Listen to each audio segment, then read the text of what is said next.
رب اشرح لی صدری ویسر لی امری واحلل عقدۃ من لسانی یفقہوا قولی۔ السلام علیکم ایوری ون، میں امید کرتی ہوں کہ آپ سب خیریت سے ہوں گے۔ لیلۃ القدر کی کیا حقیقت ہے؟ لیلۃ القدر کی کیا نشانیاں ہیں؟ لیلۃ القدر کو تلاش کرنے سے کیا مراد ہے؟ یا اعتکاف کی حقیقت کیا ہے؟ کیا عورتوں کو مسجد میں اعتکاف بیٹھنا چاہیے یا گھر میں؟ احادیث کی روشنی میں آج ہم اس کا مطالعہ کریں گے انشاءاللہ تعالی۔ Let's we start the video. بسم اللہ الرحمن الرحیم۔ نام ہے وہابی، نام ہے بابی، میں ہوں مسلم علمی کتابی۔ نام ہے وہابی، نام ہے بابی، میں ہوں مسلم علمی کتابی۔ نام ہے وہابی، نام ہے بابی، میں ہوں مسلم علمی کتابی۔ جی شاید بھائی شروع کریں، اور آج کوشش کریں کہ زیادہ لمبا نہ ہو، 1 گھنٹے کے اندر اندر جتنے ہمت ہوئی، کیونکہ آج آپ کو پتا ہے قیام والی رات ہے۔ جی ٹھیک ہے ویسے بھی صبح انشاءاللہ آج قیام والی رات ہے، تو اس حوالے سے ہم پھر پہلا سوال اپنی طرف سے رکھ لیتے ہیں۔ ایک سوال کے اعتکاف کے بارے میں کچھ مسائل ہیں کہ مسجد میں اعتکاف کیسے کیا جائے، اور کیا بندہ مسجد سے باہر نکل سکتا ہے اعتکاف کے دوران، ضرورت کے تحت اپنے گھر جا سکتا ہے، اور لیلۃ القدر کے حوالے سے اگر کچھ آپ فرما دیں۔ یہ دیکھیں جی، یہ تو اتنے سارے سوالات ہیں۔ چلیں، پہلی بات یہ ذہن میں رکھیں کہ یہ اعتکاف کی جو سنت ہے، یہ نبی الاسلام کی سنت دائمہ متواترہ مسلسل ہے۔ آپ نے کبھی بھی اسے نہیں چھوڑا۔ ایک دفعہ آپ کو آخری 10 دن کا اعتکاف چھوڑنا پڑ گیا تو آپ نے پھر اگلے رمضان میں 20 دن کا اعتکاف کیا۔ یہ بخاری مسلم میں موجود ہے کہ نبی صلی اللہ علیہ وآلہ وسلم کو شب قدر دکھائی گئی اور پھر بھلا دی گئی، تو آپ نے اس کی تلاش کے لیے رمضان مبارک کے پورے مہینے کا اعتکاف کیا، جو پہلی دفعہ کیا۔ اس میں آپ صلی اللہ علیہ وآلہ وسلم نے پہلے 10 دن اعتکاف کرنے کے بعد حجرہ مبارک سے چہرہ مبارک باہر نکالا اور فرمایا کہ میں نے ان 10 دنوں میں شب قدر کو نہیں پایا۔ پھر اگلے 10 دن کے بعد پھر چہرہ مبارک باہر نکالا اور فرمایا ان 10 دنوں میں نہیں ہے، اور پھر فرمایا کہ مجھے اللہ تعالیٰ نے یہ چیز دکھائی ہے کہ یہ رمضان مبارک کے آخری عشرے کی طاق راتوں میں، تو آپ نے پھر اسے اس میں تلاش کیا، اور اس میں آپ کو نشانی یہ بتائی گئی کہ اس دن جب آپ صبح نماز پڑھا کر فارغ ہوں گے تو آپ کے ماتھے پہ کیچڑ کا نشان ہوگا، اور وہی ہوا۔ بخاری مسلم میں آتا ہے کہ وہ 21ویں رات تھی، یعنی جو آج ہے پاکستان کے اندر 20ویں اور 21ویں روزے کی درمیانی رات کو بارش ہوئی۔ صحابہ کرام کہتے ہیں کہ مسجد نبوی کا چھت ٹپکتا تھا۔ آپ نے جب نماز پڑھی اور سلام پھیر کر فارغ ہوئے اور اپنا چہرہ اقدس صحابہ کرام علیہم رضوان کی جانب کیا تو آپ کے ماتھے کے اوپر کیچڑ کے نشانات تھے۔ چونکہ نیکڈ زمین کے اوپر سجدہ کیا جاتا تھا، مٹی والی زمین کے اوپر سنت بھی ہے، تو اس سے صحابہ کرام کو پتہ چلا کہ آج جو رات گزری یہ شب قدر تھی۔ باقی یہ جو عوام میں مشہور ہے، سمندروں کا پانی میٹھا ہو جاتا ہے، درخت سجدے میں گر پڑتے ہیں، اور یہ چیزیں وہ چیزیں، اس طرح کی کوئی چیزیں صحابہ کرام نے تو آبزرو نہیں کی ہیں۔ انہیں بھی جا کے ختم سحری پہ فجر کے وقت جا کے یہ بات پتہ چلی۔ صرف ہمارے لیے حکم یہ ہے کہ ہم نے آخری طاق راتیں قیام کرنا ہے، اور تلاش کرنے کا مطلب یہ نہیں ہے کہ کوئی آپ کو تجلی نظر آ جائے گی، کوئی آسمان سے نور برستا ہوا نظر آئے گا۔ تلاش سے مراد ہے کہ ان راتوں کا آپ نے قیام کرنا ہے۔ بخاری مسلم دونوں میں حدیث ہے کہ جس نے ایمان اور احتساب کے ساتھ شب قدر کا قیام کیا، اللہ تعالیٰ اس کے اگلے سارے گناہوں کو معاف فرما دے گا۔ سبحان اللہ۔ تو یہ آخری عشرے کی طاق راتوں میں ہے۔ قیام کرنے کے مختلف طریقے ہیں۔ ایک تو سب سے آسان طریقہ ہے جو صحیح مسلم میں آیا کہ جس نے عشاء کی نماز جماعت سے پڑھی، یعنی اس حال میں کہ اس کی کوئی رکعت فوت نہیں ہوئی، اس کو آدھی رات کے قیام کا ثواب ملے گا، اور جس نے پھر فجر کی نماز بھی جماعت سے ادا کی اسے پوری رات کے قیام کا ثواب ملے گا۔ یہ سب سے آسان طریقہ ہے کہ رکعت فوت ہوئے بغیر کوئی جماعت کے ساتھ نماز پڑھے، اور اللہ تبارک و تعالیٰ اسے پوری رات کے قیام کا ثواب عطا فرما دے گا۔ اسی طریقے سے جامع ترمذی میں ایک حدیث ہے، جس نے امام کے ساتھ قیام کیا تو گویا اس نے پوری رات کا قیام کیا جو قیام اللیل والا ہے، وہ بھی ایک ذریعہ ہے قیام پانے کا۔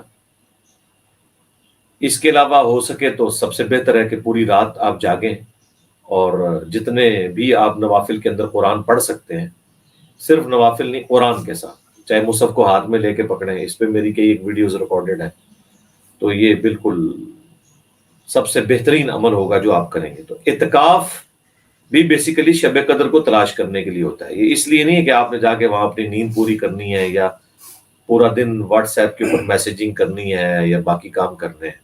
ٹھیک ہے، ضرورتاً گھر والوں سے رابطہ بھی رکھا جا سکتا ہے، کوئی حرج نہیں ہے، لیکن یہ مسجد میں خیمہ لگانا بخاری مسلم میں آیا، نبی الاسلام کی سنت ہے، تاکہ کنسنٹریشن سے آپ پوری توجہ کے ساتھ عبادت کر سکیں، اللہ کی طرف متوجہ ہوں۔ ایٹ لیسٹ تاک راتوں میں تو بالکل نہ سوئیں، رات کو جاگیں۔ میرے ساتھ تو جب تک سیکیورٹی ایشوز نہیں تھے میں تو الحمدللہ ہر سال ہی اعتکاف کیا کرتا تھا، لیکن اب تو کافی عرصہ ہو گیا میں اعتکاف کر نہیں سکا۔ پھر ہم اسی طریقے سے کام چلاتے ہیں کہ قیام جتنا ہو جائے اسی طریقے سے عشاء اور فجر کی نماز جماعت سے پڑھ لی جائے اور یوں ثواب حاصل کر لیے جائے۔ اعتکاف والوں کے لیے چند ایک مسائل یہ ہیں کہ یہ جو عوام الناس میں مشہور ہے کہ وہ جن کپڑوں میں اعتکاف بیٹھے ہیں انہی میں اٹھیں گے، کپڑے چینج نہیں کر سکتے، بالکل غلط ہے۔ اسی طریقے سے مشہور ہے ناخن نہیں کاٹ سکتے، غیر ضروری بال نہیں کاٹ سکتے اور مونچھیں نہیں کاٹ سکتے، ضرورت کے بغیر غسل نہیں کر سکتے، یہ سب کی سب باتیں جھوٹی ہیں۔ یہ زیادہ تر معاشرے میں عام ہوئی تھیں فقہ حنفی کی وجہ سے، اور اس میں بھی دعوت اسلامی جو یہ سبز پگڑی والی جماعت ہے انہوں نے یہ زیادہ تر چیز عوام میں مشہور کر دی تھی۔ لیکن پھر فتاوی رضویہ کی نے ایک جلد ملی جس میں اعلیٰ حضرت کا فتویٰ انہیں مل گیا، اس کے بعد شکر ہے انہوں نے سکون کیا ہے، ورنہ تو یہ کہتے تھے جو شخص وضو کرنے کے بعد وضو خانے پہ اگر 1 سیکنڈ کے لیے بھی فالتو رکا تو اس کا اعتکاف ٹوٹ گیا۔ اس طرح کا اعتکاف تو صحابہ کرام بھی نہیں کر سکتے تھے جو پابندیاں دعوت اسلامی میں تھی، چونکہ میں نے دعوت اسلامی کا نہ صرف اعتکاف کیا ہے بلکہ کئی دفعہ کروایا بھی ہے۔ آخری دفعہ جو میں نے اعتکاف کروایا تھا وہ 1999 میں تھا، اور مجھے یاد ہے کہ رمضان شریف میں ہی اگلا سال آیا تھا، اگلی صدی شروع ہوئی تھی۔ اسی طریقے سے صابن کا استعمال نہیں وہ کرنے دیتے، وہ کہتے ہیں اگر آپ نے صابن کا استعمال وضو خانے پہ کیا تو یہ تو حصہ نہیں ہے اس کا وضو کا، تو آپ کا اعتکاف ٹوٹ گیا، ٹوتھ برش کیا تو اعتکاف ٹوٹ گیا۔ پھر انہوں نے فضان مدینہ کے اندر، مسجد کے اندر انہوں نے واش بیسن بنائے ہوئے تھے تاکہ مسجد کے باہر نہ جانا پڑے۔ پھر جب فتاوی رضویہ کی نے وہ جلد دریافت ہو گئی، اس میں تو اعلیٰ حضرت نے واضح لکھا تھا کہ جو فنائے مسجد ہے وہ مسجد کے حکم میں داخل ہے، یعنی مسجد کے ساتھ ملحقہ جتنی بلڈنگز ہیں وہ مسجد کے حکم میں داخل ہیں، یعنی مسجد اور مدرسہ اگر اکٹھے ہیں اور باہر کی باؤنڈری ایک ہے تو وہ سب مسجد کے حکم میں، لہذا ٹوائلٹ بھی اعتکاف کے اعتبار سے مسجد کے حکم میں ہے۔ وہاں پہ اگر کوئی فالتو بیٹھ کے اور سگریٹ بھی پیتا رہتا ہے، بعضوں کو عادت ہوتی ہے نا، تو اس کا اعتکاف نہیں ٹوٹے گا۔ اسی طریقے سے وضو خانے پہ بیٹھ کے کوئی گپے مارتا ہے، صابن استعمال کرتا ہے، کپڑے دھوتا ہے، نہیں ٹوٹے گا کیونکہ وضو خانہ بھی مسجد کے حکم میں شمار ہوگا اعتکاف کے اعتبار سے۔ نماز پڑھنے کے لیے ظاہر ہے سجدہ گاہ الگ سے ہے۔ ہم تو کہتے ہیں اس سے بھی اگلی بات ہے۔ اچھا، چونکہ اب یہ اس میں داخل ہے، لہٰذا اب اگر کوئی شخص غسل کر لیتا ہے تو مسجد کے اندر ہی غسل کر رہا ہوگا، گویا کہ اعتکاف کے اعتبار سے فنائے مسجد جو ہے۔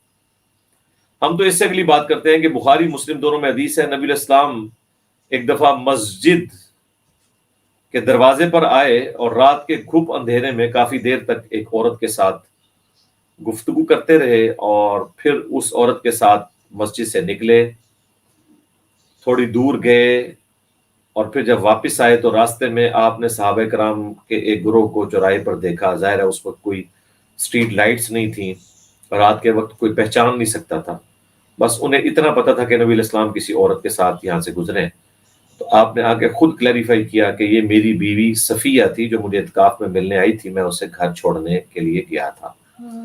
صحابہ نے کہا یا رسول اللہ ہم آپ کے بارے میں کیسے بدگمانی کر سکتے ہیں؟ تو آپ نے فرمایا کہ بے شک شیطان انسان کے جسم میں خون کی طرح دوڑتا ہے، بس وسا تو دلا سکتا تھا۔